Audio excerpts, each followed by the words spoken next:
cəmiyyətimizdə sülh anlayışı bir qədər çox mənalılaşıbdır. Sülh deyəndə biz nəyi nəzərdə tuturuq? Çox adam hələ bilmir. Sülh hər yerdədir. Evimizin içindədir, məktəbdədir, dostlarımızın arasındadır, qonşularımızın arasındadır, icmamızın içindədir. Sülh hər yerdədir. Və biz sülh içində yaşamaq üçün ilk öncə evimizdən, bağçamızdan, məktəbimizdən, icmamızdan başlamalıyıq. Və icmanın sülh içində yaşaması üçün onun ən azından gözləntiləri, qorxuları qarşılanmalıdır.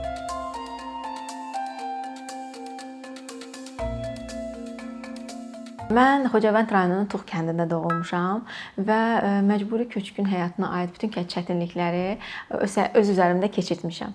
Yəni istər çətin uşaqlıq olsun, keşməkeşli yeniyetməlik həyatı olsun, natamam gənclik olsun, ailə məsuliyyəti və sonda analıq yükü hamısını öz üzərimdə keçirtmişəm və icmanın yaşadığı, icma qadınlarının yaşadığı bütün problemlərin hamısını çox yaxşı bilirəm.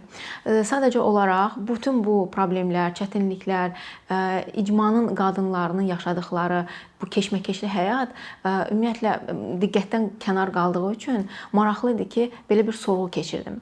Və mənimlə həmrəy olan mənim həmkarım Xalisə Şahverdiyeva ilə bir yerdə belə bir sorğu keçirtdik. Məcburi köçkün düşərgələrində, yəni qəsəbələrində yaşayan qadınların müharibədən sonra qayıdış ərəfəsində olan ehtiyacları, qorxuları və sülh görüşləri haqqında. Sual verə bilərsiniz ki, nəyə görə məhz qadınlarla danışırsınız? Ümumiyyətlə gender statistikası bütün dünya üzrə, Azərbaycan üzrə 50-50-yədir. Lakin buna baxmayaraq qadınlar çox az iştirak edirlər bu tip sorğularda və ictimai müzakirələrdə. Və bir də bilmirəm bizim mental düşüncəmizdir, yoxsa xarakterimizdir, düşüncə tərzimizdir. Kişilərimiz adətən şikayət eləməyə, danışmağa, öz ehtiyaclarını, qorxularını deməyə bir qədər çəkinirlər. Amma qadınlar danışmağa daha çox meyllidirlər və onlarla danışmaq faydalıdır. Çünki daha çox məlumat əldə etmək olur. Və bu sorğunu məhz qadınlar arasında apardıq və bu tip sorğu Azərbaycanda hələ ki yeganə bir sorğu idi ki, ancaq qadınlarla aparılsın, ancaq qadınların fikri soruşulsun. Sorğumuz 620 nəfər arasında keçdi və Bakı daxil olmaqla 5 ərazi, 5 regionu əhatə elədi. Yaş kateqoriyası 18-50 arasında seçmişdik. Bu ona görə belə seçilmişdi ki, həm qayıdış zamanı keçmiş təcrübəsini bölüşə bilən, daha sonra gəncliyini orada yaşayan və burada doğulub, burada boya başa çatan insanların fikirlərini öyrənmək üçün, yəni bu yaş kateqoriyası, seçilən yaş kateqoriyası ən uyğun hesab olunurdu. Sorğu məcburi köçkünlərin sıx kompakt yaşadığı ərazidə keçirildi. Bunlar həm yataqxanalar oldu, həm şəhərciklər oldu. Yəni ancaq məcburi köçkünlər, qadınlar iştirak edirdi sorğuda. Və sorğumuz 3 top məqamı əhatə edirdi. İlk öncə qayıdış, yəni insanlar qayıtmaq, qadınlar qayıtmaq istəyir yoxsa yox. İkinci məqam ehtiyaclar, qorxular və üçüncü məqam birgə yaşayış və sülh. Birinci sualımız net və konkret idi. Siz geriyə qayıtmaq istəyirsinizmi? Və 89% qadın bu suala açıqca bəli, qayıtmaq istəyirəm deyirdi. Geridə qalanlar bir qədər düşünürdü, tərəddüd eləyirdi, bilmirəm cavabını verirdi və çox az bir faiz də qayıtmaq istəmirəm deyirdi. Qayıtmaq istəməyənlərin özlərinə aid obyektiv və subyektiv səbəbləri var idi. Məsələn, gənclər söylürdülər ki, biz artıq burada işləyirik, biz artıq burada bir ortam qurmuşuq, dostlarımız var, ətrafımız var. Mən qayıtmaq istəmirəm. Amma yaşlı kateqoriya söylürdülər ki, mənim uşaqlarım burada yaşayır, artıq onların öz dostları var, evləri var, eşikləri var. Mən uşaqlarımı burada qoyub tək özüm qayıtmaq istəmirəm. Amma böyük əksəriyyət yəni tək bir mənalı olaraq qayıtmaq arzusunu bildirirdi. O zaman biz onlara belə bir sual verdik ki, bəs yaxşı, qayıdandan sonra öz həyatınızdan gözləntiniz nədir? Yəni nə gözləyirsiniz? Həyatınız necə dəyişiləcək? Böyük əksəriyyət söylədi ki, bizim əhval-ruhiyyəmiz çox yaxşıdır, gözləntilərimiz çox yaxşıdır, bizim həyatımız daha yaxşı, pozitiv tərəfə dəyişiləcək. Və biz o zaman onlara sual verdik ki, bəs hansı qorxularınız var? Bir qədər düşündükdən sonra onlar 3 əsas məqam söylürdülər. Birinci, partlamamış minalar və silahlı toqquşmaların təkrar olunması, yəni ümumilikdə təhlükəsizlik. Yəni insanlar, qadınlar öz təhlükəsizliyinə görə çox narahat idilər. Söyləyirdilər ki, biz qayıtdıq. Bəs biz bilirik ki, bu ərazilər hamısı minalarla doludur. Minaların xəritəsi hələ tam məlum deyil. Bəs onda necə olacaq? Bizim təhlükəsizliyimiz nə dərəcədə qorunacaq? Bütün bunların hamısı sual yaradırdı. Daha sonra qadınların narahat olduğu ikinci məqam maddi təminat və iqtisadi məsələlərdir. Məsələn, fikirləşirdilər ki, biz burada müəyyən qədər işimiz, gücümüz, hansısa bir təminatımız var, dövlət bizə dəstək verir. Bəs biz orada qayıdandan sonra necə olacaq? Harda işləyəcəyik? Necə dolanacağıq? Biz təsərrüfatla məşğul olan qadınlar sual verirlər ki, bizim təsərrüfatımızı inkişaf etdirməyə şəraitimiz olacaqmı, olmayacaqmı? Gənc indi hal-hazırda işləyən kadrlar sual verirlər. Bəs biz necə iş tapacağıq? Bəs bu struktur necə olacaq? Bütün bunlar hamısı qadınlar içərisində bir qorxu yaratmışdı. Və sonuncu məqam mənzil şəraiti, kommunal məsələlər, yeni mühitə uyğunlaşma. Bəziləri bilir, bəziləri amma bilmir. Bu yeni salınan qəsəbələrdə və şəhərciklərdə mənzil şəraitindən o qədər də insanlar razı deyildilər. Təmir keyfiyyətli təmir deyildi. İnsanlar söyləyirdilər ki, biz bir qədər yaşayandan sonra təmir artıq divarlar sökülüb tökülürdü. Daha sonra ən vacib məqamlardan biri sanitar qovşağın evdən bir qədər kənarda olmasıdır və ümumiyyətlə evlərin, şəhərciklərin çoxsunda hamam tikilməmişdi. Və qadınlar söyləyirlər ki, biz onsuz da çətin şəraitdə yaşayırdıq və biz gəldik, köçdük evə və gördük hamam yoxdur. Məcbur olub uşaqlarımızı evdə çimizdirirdik.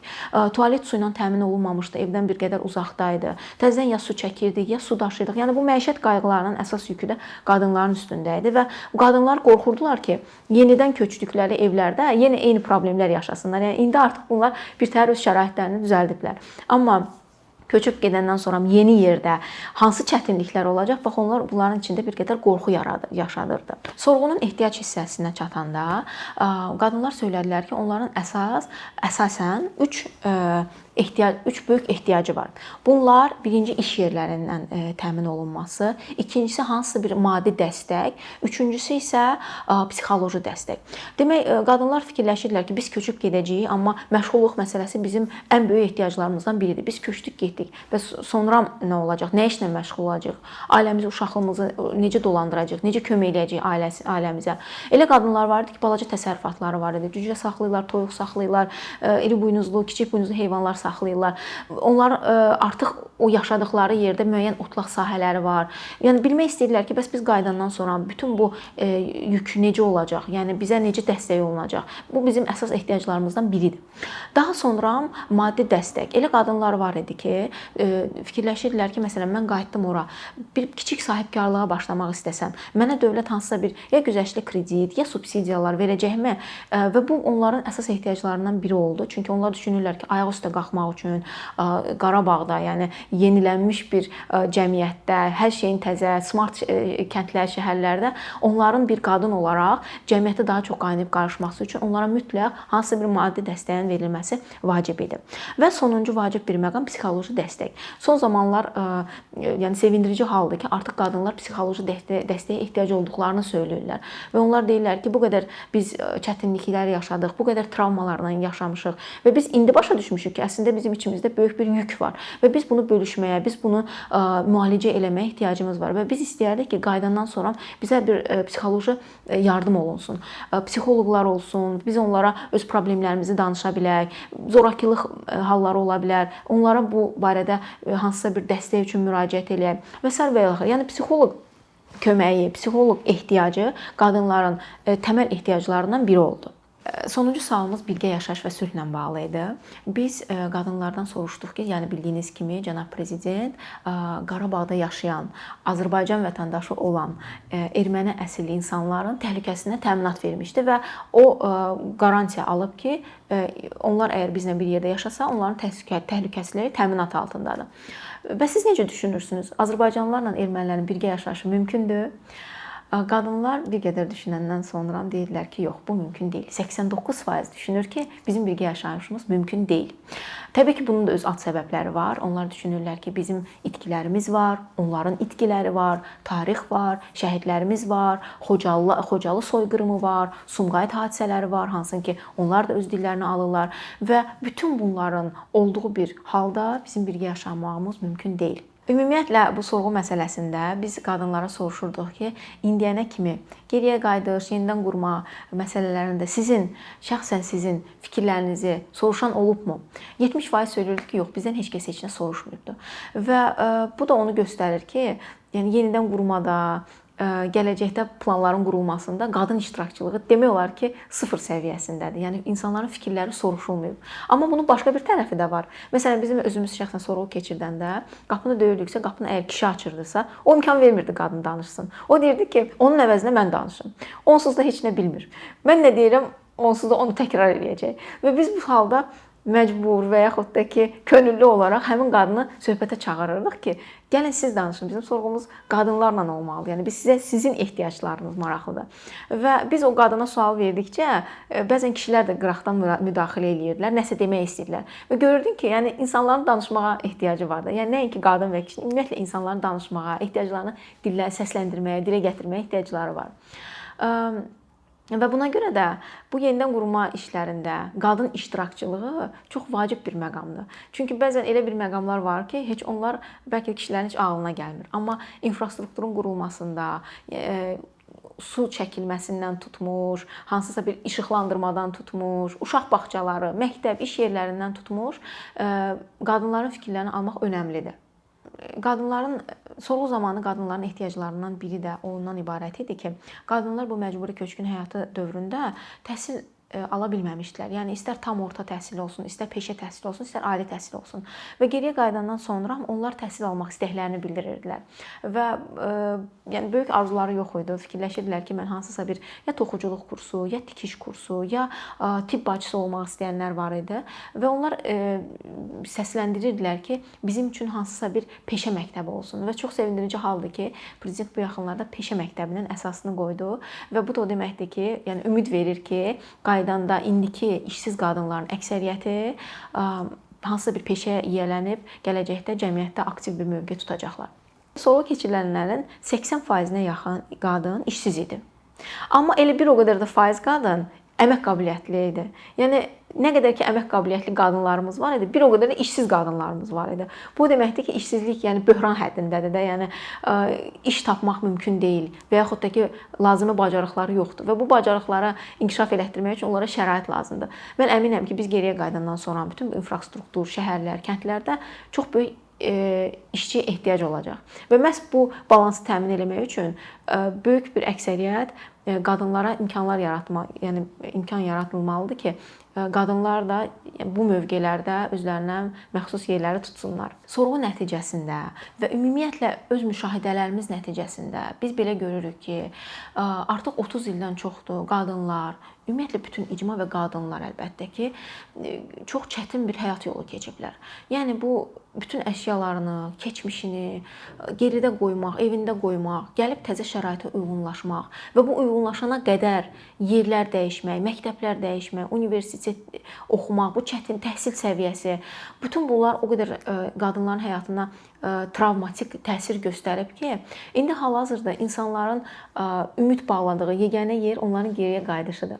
Və həmin o sual var idi, hansı ki biz sual verirdik onlara ki, yəni geriyə qayıdışla bağlı öz həyatınızda hansı dəyişikliyi gözləyirsiniz? Onların gözləri sanki parlayırdı və elə bilirdilər ki, doğrudan da hər şey geridə qaldı. Və bu qədər psixoloji moment də var. Yəni uşaq olaraq öz kəndindən çıxan, indi elə fikirləşir ki, kəndinə qayıdanda yenə həmin uşaqlığına qayıtmış olacaq. Şəxsən mənim özümdə bu düşüncə var ki, məsələn, mən elə bilirəm ki, mənim hələ də oyuncaqlarım oradadır. Və bütün bu çətinliklərin qurulması, bütün bu çətinliklərin aradan qaldırılması üçün biz elə bir yol seçməliyik. İstər infrastrukturun tikilməsində, yolların salınmasında, şəhərlərin salınmasından, ən sadə küçələrin işıqlandırılmasından tutmuş, yəni çox xırda detallara qədər biz gərək icmanın fikirlərini nəzərə alaq ki, sonra insanların orada yaşayışı tam şəraitdə təmin olunsun, yəni komfort təmin olunsun. Bunun üçün bəzi tövsiyələr vermək istərdik. Məsəl üçün, ümumiyyətlə cəmiyyətimizdə sülh anlayışı bir qədər çox mənalılaşıbdır. Sülh deyəndə biz nəyi nəzərdə tuturuq? Çox adam hələ bilmir. Sülh hər yerdədir. Evimizin içindədir, məktəbdədir, dostlarımızın arasındadır, qonşularımızın arasındadır, icmamızın içindədir. Sülh hər yerdədir. Və biz sülh içində yaşamaq üçün ilk öncə evimizdən, bağçamızdan, məktəbimizdən, icmamızdan başlamalıyıq. Və icmanın sülh içində yaşaması üçün onun ən azından gözləntiləri, qorxuları qarşılanmalıdır.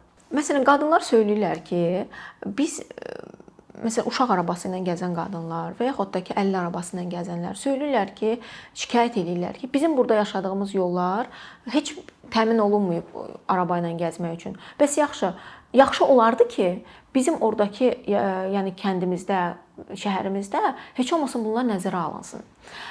Və yaxud da ki, küçələrin işıqlandırılması.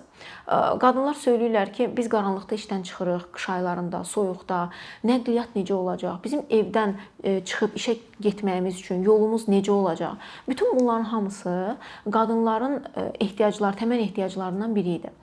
Və infrastrukturun qurulmasında bu ehtiyaclar nəzərə alınmalıdır. Bunun üçün də icma arasında mütəmadi olaraq sorğular keçirilməlidir. Nəinki qadınların bərabərlik haqqında danışaq. Yəni ümumiyyətlə icmanın kişilərlə qadınların arasında ehtiyac sorğuları aparılmalıdır. Daim onlarla düzgün kommunikasiya qurulmalıdır. Aparılan işlər haqqında, gələcək planlar haqqında düzgün kommunikasiyalar qurulmalıdır. Beynəlxalq təşkilatlara, yerli təşəbbüs qruplarına çalışmaq üçün şərait yaratmaq lazımdır. Sülh quruculuğundan danışanda düzgün mesajlar vermək lazımdır. Biz sülh haqqında danışanda keçmişimizi unutmuruq, şəhidlərimizi unutmuruq. Biz sülh şəraitində yaşayanda öz uşaqlarımızın gələcəkdə təhlükəsiz təminatını haqqında danışırıq. Biz danışırıq ki, daha bir də bizim ölkəmizdə silahlar atılmasın, düşmən obrazı itsin. Yəni biz bir-birimizə düşmən gözü ilə baxmayaq. Biz bir yerdə yaşamağa, yəni tarix boyu bir yerdə yaşamışıq və bir-birimizdən qonşu olmuşuq.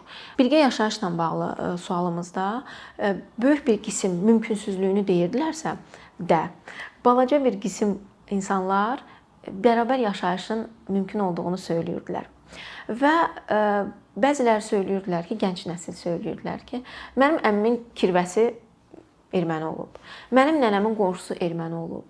Və yaxud yaşlı nəsil söylür ki, ay bala, onlar heç də pis adamlar deyildilər. Sadəcə olaraq onları kənardan qızışdırdılar.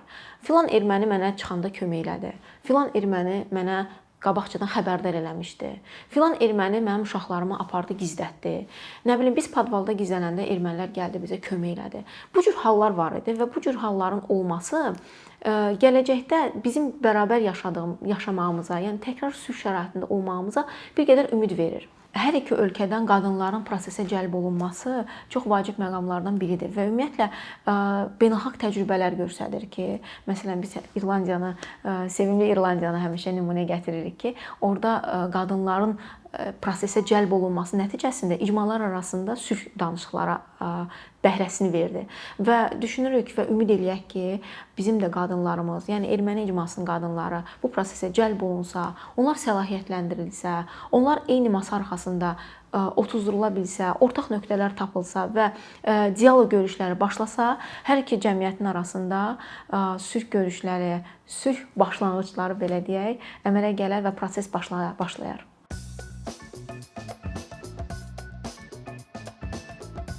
Bir neçə ildir ki, əkinçi olaraq Azərbaycanlı izləyicilərin hər zaman faydalana biləcəyi, keyfiyyətli və ən əsas ödənişsiz kontent hazırlamağa çalışırıq. İndiyədək təqdim etdiyimiz onlarla animasiya və yüzlərlə çəkilişlər tələbələrin, mütəxəssislərin, müəllimlərin və ümumiyyətlə yeni mövzulardan xəbərdar olmaq istəyən çox sayda insanın marağına səbəb olub. Bu illər ərzində hazırladığımız videolar təhsil, texnologiya, ictimai fəallıq, iqtisadiyyat, gender bərabərliyi, ətraf mühit, ifadə azadlığı, hüquq, demokratik inkişaf, mədəniyyət və digər mövzuları əhatə edib. Məqsədimiz çoxlu baxış gətirən deyil, çoxlu fayda gətirən videolar hazırlamaqdır. Amma bu, düşündüyümüz qədər asan deyilmiş. Gördüyümüz iş kifayət qədər resurs, əmək və təbii ki, davamlılıq tələb edir. Bu səbəbdən Patreon platformasından istifadəyə başladıq. Əkinçinin Patreon hesabının populyarlaşmasına çox böyük ümidlərimiz və gözləntilərimiz var.